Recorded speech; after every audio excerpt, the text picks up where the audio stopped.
I've been in the Netherlands now for 3 years, and there are some things that still surprise me. Walking past houses with open curtains so you can see people directly in their houses. Cyclists that literally take you out as you walk past.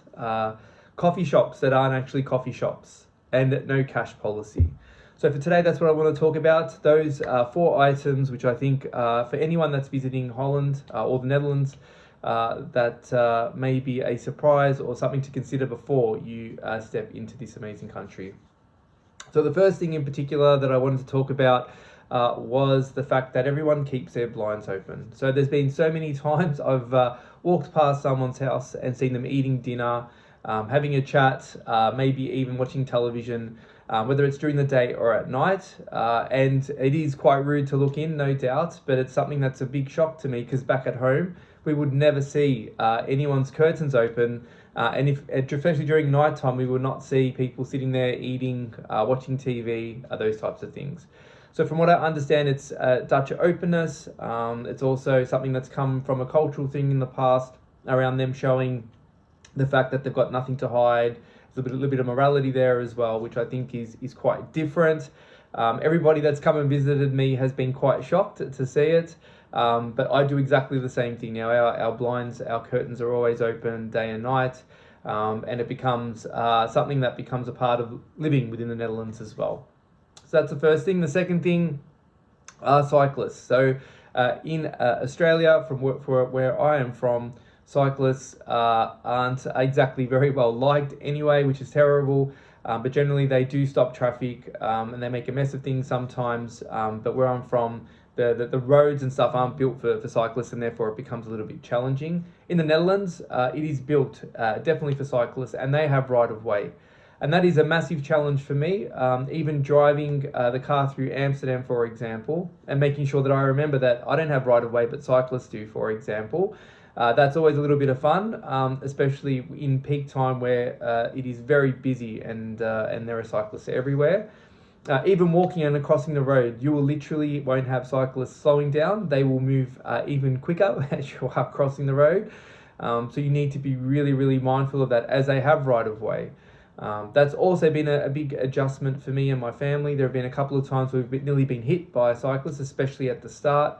But you start to get used to that over time, and by year 2 or 3, it becomes second nature.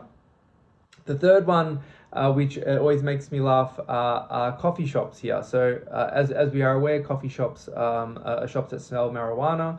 My wife had no idea, so the first time I said it to her, I said, "Do you want to go to a coffee shop?" We ended up going in there and she was quite shocked. But coffee shop here doesn't obviously mean coffee shop as we would expect, or a cafe where they serve coffee. It is something that is more common, in particular in the bigger cities, but there are an abundance of them around. So definitely for a trap for newbies, if you do see a coffee shop, make sure that it's the right type of coffee shop. Otherwise, it's a different conversation that you need to have when you walk in. The final thing, which I think has been the most surprising for me, is relatively no cash in the Netherlands. So you can go to most other European countries, and being able to have cash is common. So even Germany, for example, we went to a few shops there, and they wanted cash rather than me using a card. Whereas here, you cannot find anything, or relatively very small group of places that do allow for cash. It is becoming a very digital society. Even if you look at transportation and those types of things, it is all card activated. So to get an OV card, you pretty much have to tap to get the card with your card, or insert it. And same thing if you're going through the turnstiles, you have to use a debit card or a credit card to get through. Otherwise, you'll have to purchase one of those transport cards.